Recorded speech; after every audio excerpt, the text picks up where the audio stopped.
Hello everyone, it's me Julian, and I'm so excited to finally be back with another video. This is gonna be very interesting because I'm not really gonna count this as like a podcast episode. This just kind of like it's like own separate thing. But how could I not talk about Scream 7? It's really crazy to think. I remember when I first started, doing these like audio videos / podcast episodes. That was when Scream 6 had just came out. Now here we are, fast forward 3 years later, and now we're talking about Scream 7.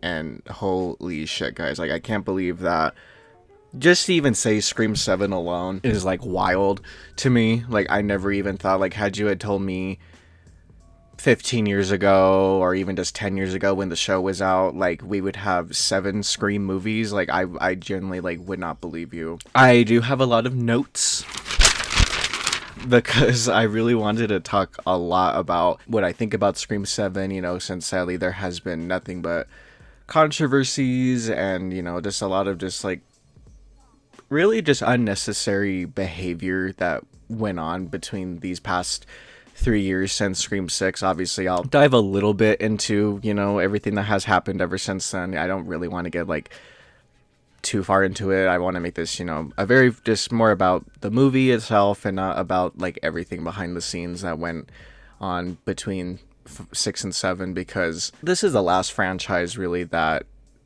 does not deserve this type of bullshit. Before we get into that, I also just really want to make this just kind of like a chill, like open discussion. If you are new to this channel, get ready to listen to me just be a complete fucking nerd about Scream, because this is one of my absolute favorite franchises that really shaped not even just as like a horror fan, but as also like a filmmaker. And, Scream, I'm really happy to see the reputation that Scream has now evolved and carried for now 30 years, and we're in very interesting waters with this franchise. I mean, I hopped onto this franchise when I was just a kid. I can't wait till I get back onto the podcast. Episode 12, I promise it'll be about my like childhood horror favorites and like what really shaped me into getting into horror movies and filmmaking, because I feel like it's just like really fun to finally do like a retrospect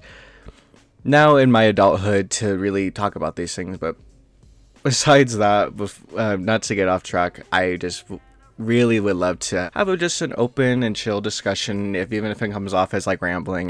So I tried my best. I made some notes as I prepared doing this. I have not made a video in a fat minute, and it sucks because I really miss making videos, and this was just the perfect time and the perfect opportunity to finally make something to celebrate the release of Scream 7. So I am a huge fan of this franchise, and there was so much that had happened between Scream 4 and Scream 5. I mean, it was kind of like the same thing that happened between Scream 3 and Scream 4. Like they both had such a huge gap, literally a whole decade worth of waiting. Obviously Scream 3 came out in 2000, Scream 4 came out in 2011, Scream 5 ended up coming out in 2022.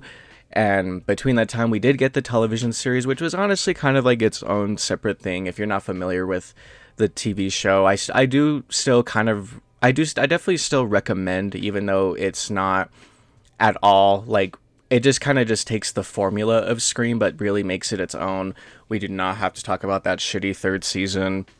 One day I will rewatch it. I did recently, a couple months ago, just purchase the whole show digitally, because it's kind of hard to find now, which kind of sucks. I really wish that people had access to the TV series. I mean, even on physical media, I still only have season 1 on DVD, and they haven't bothered really talking about that show, which is interesting. But I think, as I just said, it's because it's just hard to access. The Scream franchise has really been gaining more and more audiences, especially since COVID. It's kind of too bad that these who, clearly it's all through streaming, and it's too bad that some people don't have access to this stuff. I do have to make a confession about Scream 5 and 6. When those movies came out, they had a lot on their shoulders, especially 5. I think it was pretty unanimous that after Wes Craven had died, like we all kind of just let Scream go. Yes, Kevin Williamson was still alive, but he had back and forths with the studio about getting his original Scream trilogy made right after Scream 4 because unfortunately Scream 4 was considered, in quotes, a flop, which sucks. I can literally go hours on end about Scream 4 and how incredible that movie is and how much, like, which is so ahead of its time with everything going on with the TV series. Like, Scream was in such weird waters then. Cut to now. It's kind of too bad. Here we are 8 years later after Halloween 2018, and it seems like a lot of people, as the years have gone by, more people are just kind of hating on that trilogy, especially Kills and Ends, which when I come back for the podcast, hopefully maybe this Halloween season, I'll be able to finally do my ranking on that franchise, because I love that franchise. And, you know, I have a lot of opinions, especially on that trilogy, but I will always give Halloween 2018 its flowers, because not only did it, of course, bring the franchise back, give us a really fun story, bring back Jamie Lee Curtis, but it really changed the face of horror in terms of, like, obviously marketing and bringing back old franchises, you know, with the whole requel craze. Without Halloween 2018, we never would have even gotten Scream 5. I would even argue without the TV series, we wouldn't have gotten Scream 5, because it was time. It was definitely time to bring back Scream, you know, and obviously I understand, you know, not only with that movie having so much on its shoulders, you know, you have Radio Silence, who had to, you know, fill in for Wes and for Kevin, even though I'm aware of how hard it was for Kevin Williamson to even hop on back onto the Scream franchise, because it felt wrong without doing it without Wes.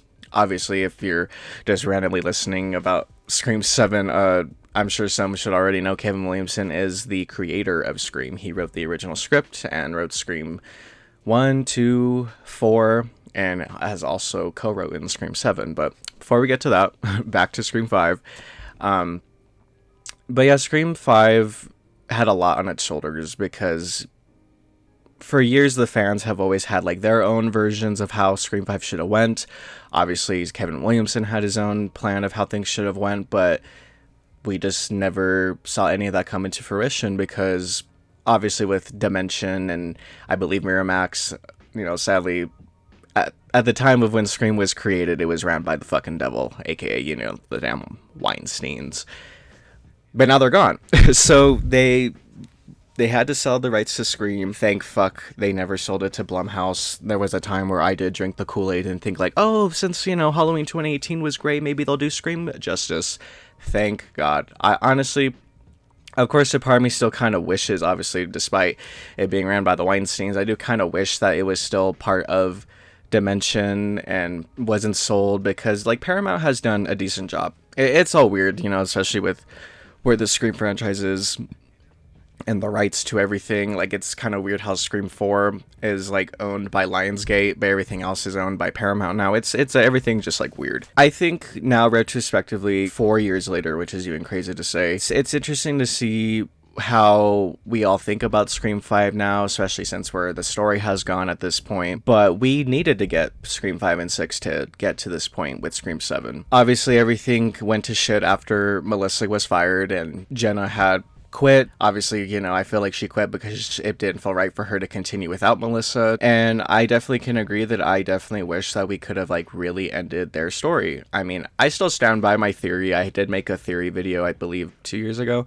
of what I wanted Scream 7 to be. Sadly, I don't think that's ever going to happen now, but that's okay. Sam and Tara did really deserve like a proper ending. That's not to say that the ending of 6 was bad. I mean, granted, we can now say like there was like a quote unquote definitive ending for Sam. A part of me is kind of glad they didn't go with what they were actually planning to do, because I am aware of the alleged Scream 7 script that was leaked of what they were going to do with her, and the stuff that I know Ski Ulrich, whatever, had said about what he knew about Scream 7 was supposed to be, and making Sam a killer, and that honestly just never really sat right with me. I've always loved the idea, and I definitely don't want to come across as like a hypocrite. I'll be honest, I don't really listen back to these episodes or videos of when I do this, but I do very much remember when I saw Scream 6, and I did my episode about my thoughts about Scream 6, my fresh thoughts about Scream 6, mind you.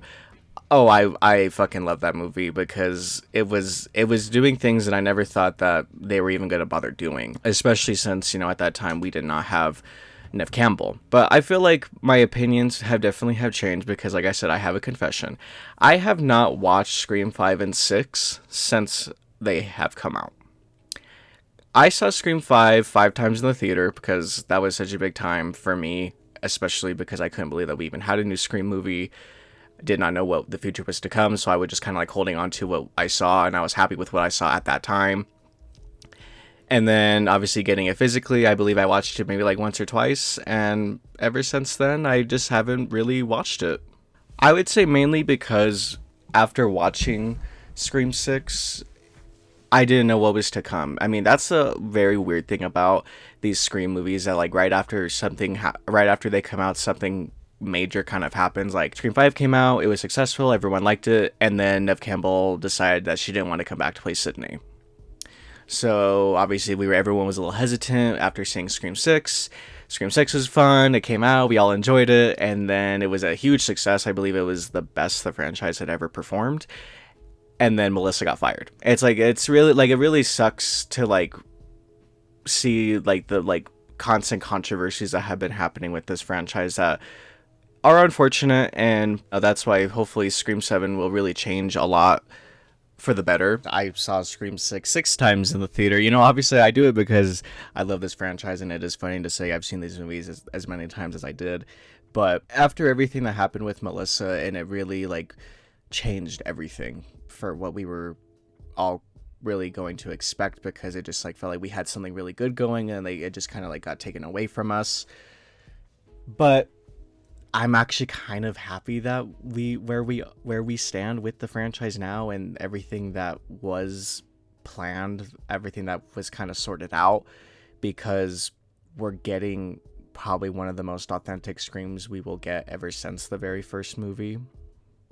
Those may be very crazy choice of words, but obviously as I dive into, you know, everything that has happened ever since then. But that's also why I kind of just stayed away from watching 5 and 6, because I didn't know how they were going to be received after everything that has happened. I was just like, well, this is scary, like what are we gonna do? You know, they even had to get a new director. I forgot to mind that, right? All right, let's try this one more time because my damn shit keeps cutting out. Anyway, there was just a whole lot going on with Scream 7 and everything that was going to happen. Thankfully, some things just ended up working out. They finally got Neve Campbell to play Sydney again, and we got fucking Kevin Williamson to be the director for the very first time. This is like the best case scenario possible that could ever have happened for the Scream franchise. They easily could have just shelved Scream 7, but obviously, like, would they? If Scream was such a huge success and they want to keep cashing in on that success. But I'm glad that they actually cared to be like, why not just get Kevin to direct? And for the very first time. And being a Scream fan, I don't understand how could you not want to support that, and how can you not want to see that? I don't want to get too into like who's like a real Scream fan and who isn't, but anyway, there definitely is a difference between OG fans of the first four and fans of 5 and 6. I think it's pretty fair to say that. But that being said, anyway, since we pretty much lost like our two main leads of 5 and 6, what else were we supposed to do other than to bring Sydney back and actually bring her back? I mean, that's the only thing I have to kind of give 5 kind of some flack for, is that Sydney's just there. She's not really like a character. She's just there to be a legacy character. And I think for definitely the big Scream fans and big Sydney fans, it was kind of disappointing, you know, especially since she didn't come back for 6. And I definitely can admit that Radio Silence did a better job with 6 because they had less pressure of what to do with Sydney. And that's why they kind of made it their own thing. And I think they did great stuff with Gale, and also the fact that they even let Hayden Panettiere come back to play Kirby. Like, it was like, there's a lot that I definitely appreciate from 6 more than I do 5. But that's the unfortunate thing, is that the original idea for 5 and 6, well, I do know the actual plan for 5 and 6 that Kevin wanted, but the idea that I know the fans really wanted was, where the fuck is Sydney? How is she doing? What is she doing with her life now, 30 years later after the first one, or just even 15 years after 4, which was the last time she even was the lead in these movies, which is huge. And I feel like some of us are not remembering that. You know, obviously people who aren't familiar with Scream, they probably just something like, oh, is it always Sydney? No, they've changed it up, and that's another thing too. It's like people can argue, well, what's the point of this franchise when it's constantly just Sydney versus Ghostface? Why don't they just change it up? They did for 2 movies even. So now's the perfect time to finally make Sydney the lead again, and for us to really see her live her life. I mean, you know, obviously in Scream 2, you can definitely tell she's definitely more strong, you know, after everything that happened in the events of 1. Scream 3, we've never seen her, like, happy. This time, we are going to see her happy with a family. I guess now I should, like, really just dive into, like, the story of Scream 7 and my thoughts of what they're doing with the story. And, you know, I definitely think it's quite interesting to say that Sydney has a family. Personally, I always felt like Sydney wouldn't have been a mom until Scream 4. There's some things even with Scream 5 and with, you know, Radio Silence, is that obviously I can appreciate that 5 and 6 were Scream movies that were made by the fans for the fans. And in some ways that's a good thing. Some ways it isn't either, because you put these fans in the hands of the canon. And I can also admit they didn't necessarily do their homework. They kind of just, you know, did a half-assed job when it came to, like, accuracy of, like, the timeline and stuff. Obviously not everyone is going to know these things. Like I said, hello, big nerd. I'm gonna, like, point some things out that some people don't really notice, but I like to at least talk about it because it bothers me. But I just think it's fair to at least acknowledge the decisions that they made making Sydney a mom. 5, it just comes across that she has 2 twin daughters. Sure, I can believe that between the events of 4 and 5, Sydney could have became a mom, but I just always felt like after everything that she had went through, why would she want to bother having a family? That's one of the things being Sidney Prescott, is anyone can be Ghostface. Ghostface will literally outlive everyone. So why would she want to bother becoming a parent? And obviously with Scream 7, it answers that question, because Sydney, she wants to move on from her past. Sadly, it still keeps coming back to haunt her. But obviously the reality is that these movies make money, and that's why we have to cash in on these stories that we don't really know what to do with these certain characters. So why not just make Sydney a mom and have a family? Okay, I can believe that. I can definitely see that's a very interesting and fun premise, and it is definitely the best direction of where we should have went since we got rid of Sam and Tara. So we have a brand new character, which is Sydney's older daughter, Tatum. Now, I unfortunately was aware that this was going to happen when they said that it was going to be about Sydney and her daughter. There were some leaks, you know, and rumors that were going around saying, some, you know, rumor on the block is saying they're gonna name her Tatum. And at the time I was like, that would be nice, but it's like, that's just like so on the nose. But it's true.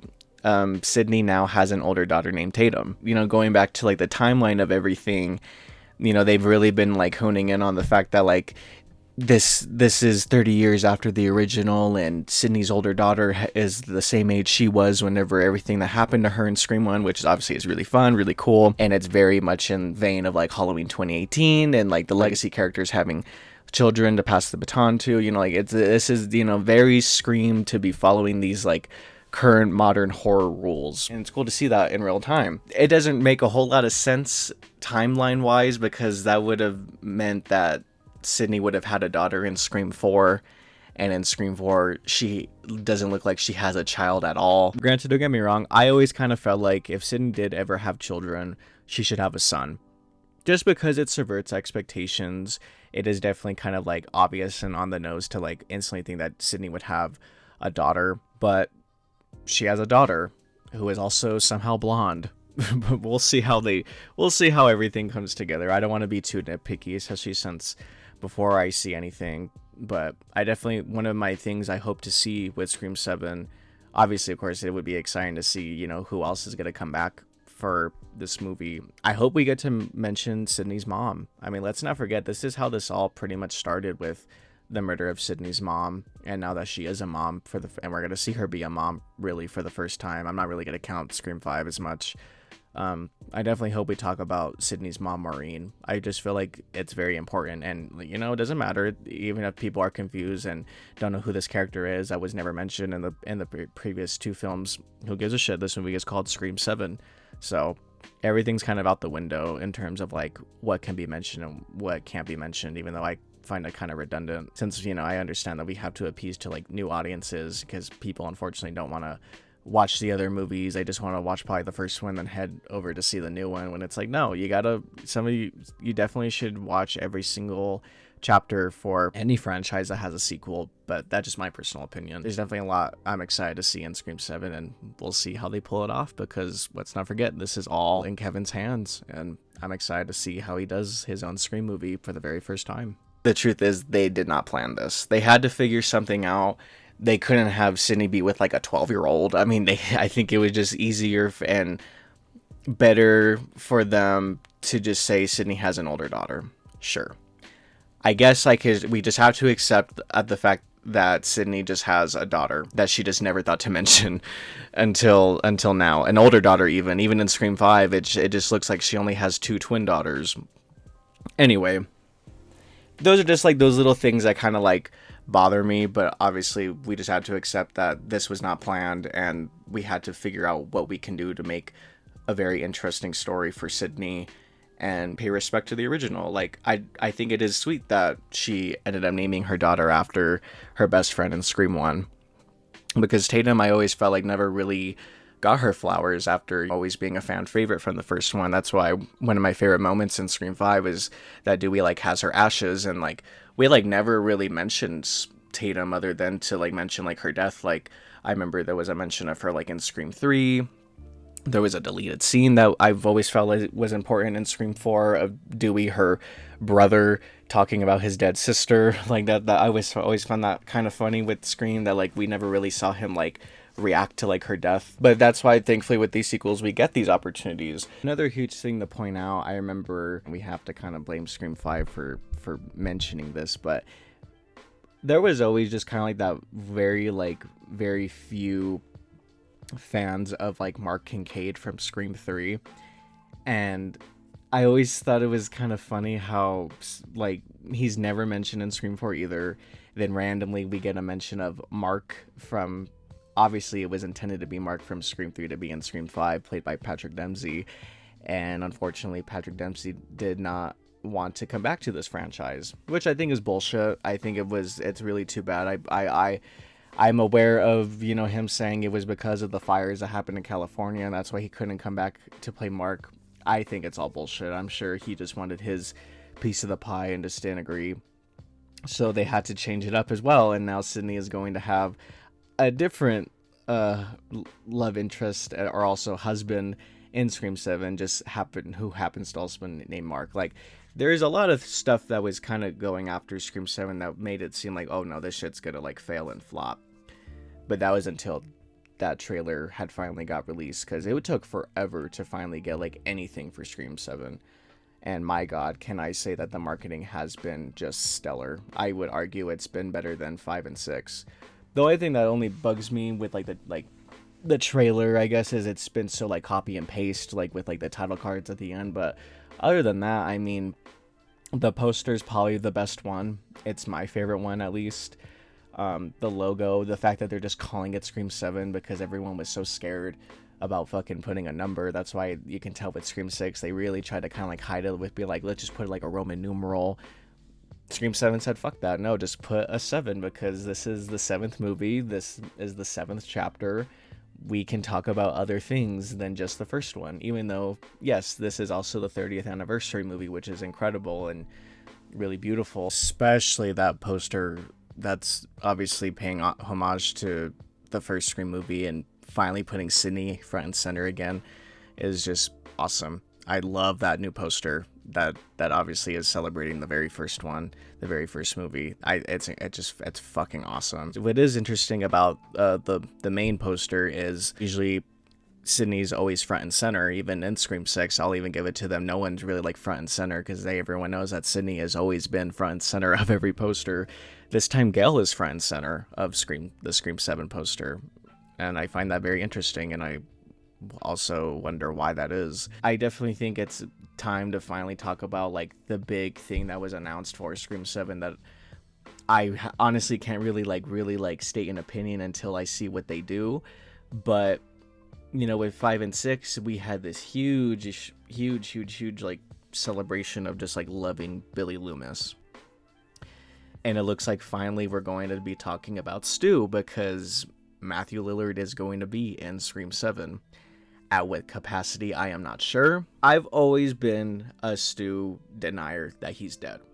Always have felt that way. Ever since I was a kid, I was always like, nope, Stu is dead. He got stabbed a bunch of fucking times. He was electrocuted by a huge TV that landed on his head. But Matthew Lillard is somehow coming back.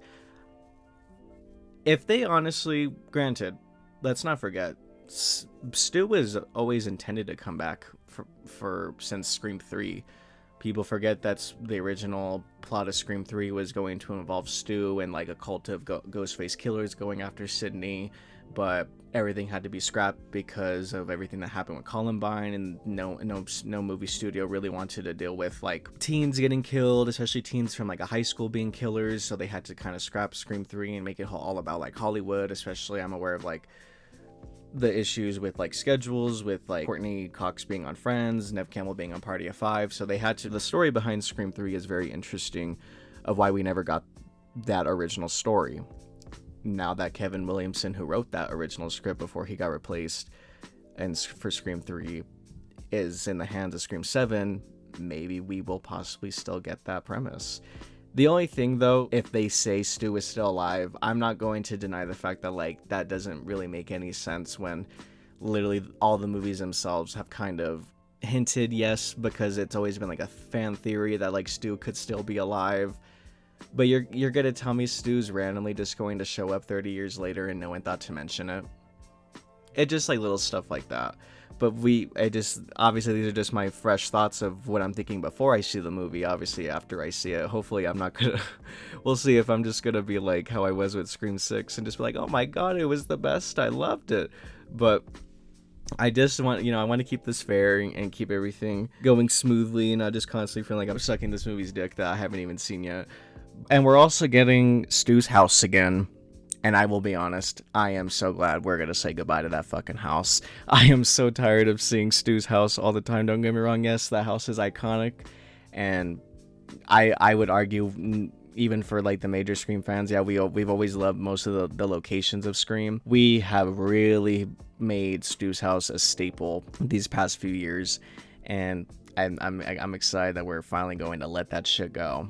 But I wanted to state, just like these like real opinions, being a big Scream fan. In terms of the motive with the killers, I have no idea. Obviously with Scream 1, it was just about a satire of horror films, 2 being about sequels, 3 trilogies, 4 remakes, 5 requels, and 6 was really just about legacy and the franchise.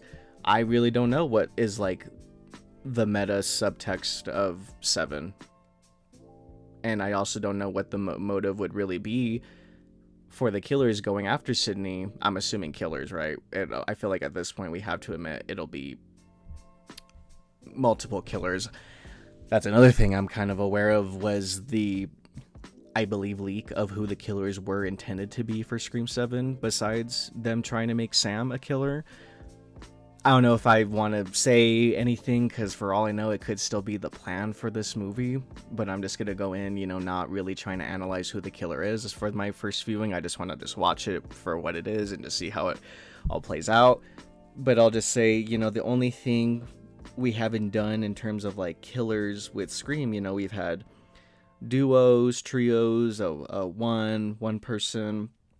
We have yet to have 2 female Ghostfaces. Or just 1 female Ghostface. That's all I'll say. So, definitely gonna be looking at some of the girls in this movie, who could possibly be a killer. I hope it's not McKenna Grace. Please don't be McKenna Grace. But we'll find out. Now, everyone is pretty much back for Scream 7. We got Sydney, we got Gail, we got the twins. That's another thing that I really want to point out with the twins being back. I really hope we get to see Martha come back soon. I recently saw Heather Matarazzo at a convention last year, and someone from like the audience at the panel had asked if she was going to be in 7, and she said no. And she said it depends, if how things go for her to even come back to be, hopefully, if there is a Scream 8. At least with the twins being back in Scream 7, since we pretty much lost everyone that we knew from 5 and 6, I feel like there will definitely be that kind of like the new fans should be comfortable with that because we'll have some familiar faces mixed with some new faces and the original cast. I definitely hope to see Chad and Mindy, you know, interact with Tatum because I really hope like what is Sydney's relationship with everyone and her children and her family's relationship with everyone. Now after losing Dewey, which I can go off of how I felt about Dewey's death in 5. I really hope to see Gail and Sydney. Their relationship has evolved so much from hating each other from the very first one to finally getting along in 2 and 3.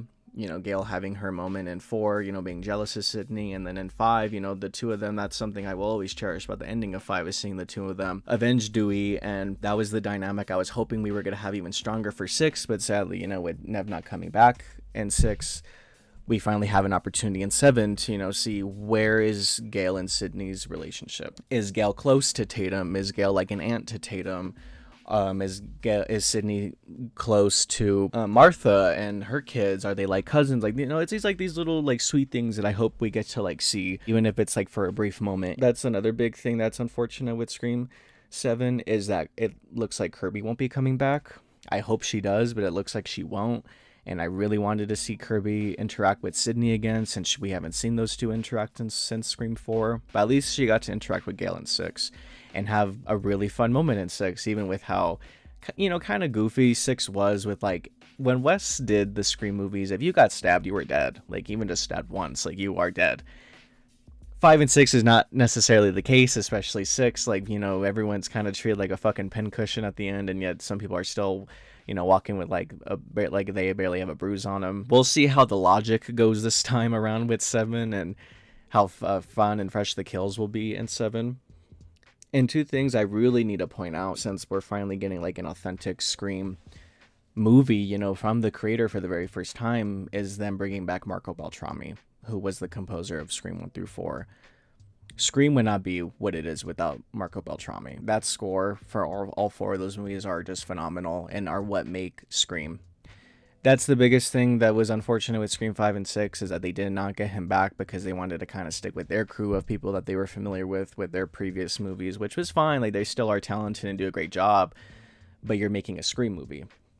And that's another hard thing with Radio Silence doing a Scream movie because that's a lot of pressure. Like, you're literally replacing Wes Craven, and then, you know, obviously you want to honor Wes, but you also kind of want to do your own original take and not feel like you're copying anyone or stepping on anyone's toes. Like, I will always, you know, respect 5 and 6 for that, but they did their best. They had to appease to new audiences, older audiences, and I just feel like now with 7, we're finally getting a more authentic Scream movie, which is going to be so refreshing. I'm just excited to see Marco Beltrami back. I also really want to point out there's one person no one has really ever mentioned with Scream and what made Scream and what I personally always felt like made Scream, you know, so iconic and memorable, is the editor of Scream 1 through 3, and that's Patrick Lussier. I thought Peter McNulty, who edited 4, did a pretty good job. I know that he had worked with Wes on his previous projects, and I felt like it always felt fitting for him to do Scream 4, but I am curious to see of the edit of Scream 7 since we're getting someone else. I have high hopes, especially like I said with the marketing and with everything's going on. I have high hopes for Scream 7, genuinely. I don't really know what the future will hold after this because, like I said, we have been in just such weird waters with Scream. This is the most exciting thing to ever happen for us, and I really hope you guys go celebrate and support Scream 7 because this is like one of the most exciting things to ever happen. And, you know, if nothing ever comes after this, I'm just going to be grateful we even got this far into the story that the majority of us, especially OG Scream fans, have wanted. I just hope for the best for the franchise. I don't know who's going to live. I don't know who's going to die. I hope everything just goes well and it's fun. I fucking love the new Ice Nine Kills that's going to play. I really hope it is the ending credits. I feel like it most likely will be. They've just been killing it with the soundtrack with these movies, and I'm excited. Hopefully Scream 7 will be what Wes would have wanted, now having Kevin in the chair. And yeah, that's pretty much all I can think. You know, I think I really wanted just to make like a quick little video about my thoughts and how excited I am for Scream 7, but it does feel good to finally be back and to make another video for you guys. Hope you guys stick around. You know, if, like I said, if you're not, well, if you're new to the channel, welcome. Thank you so much for listening. I have plenty of other episodes of my podcast, The Final Stab, that are uploaded, and I hope to have the next episode out fairly soon. It's very long, and I hope to make the time for editing it and everything. But don't get me wrong, you guys. Let me know if you want to hear my spoiler thoughts of after I see Scream 7 for the podcast. Please let me know. Just a quick little update on the channel. I do have my newest short film, Devil Child Immortal, that is still in production. So hopefully we will be able to release it this year. I know I've been pushing it in these past 2 years, which sucks, but just stay tuned, guys. Stay tuned for everything, because I really hope to finally get this channel back up and running. Thank you guys so much for listening. Like I said, sorry, this was kind of just like a really messy open discussion, but I really just wanted to, finally upload something this year. It's going to be my 10-year anniversary, which is crazy, and I just hope you guys really enjoy and go support Scream 7. Thank you guys so much for listening, and stay tuned for the next video. See you later, and what's your favorite scary movie?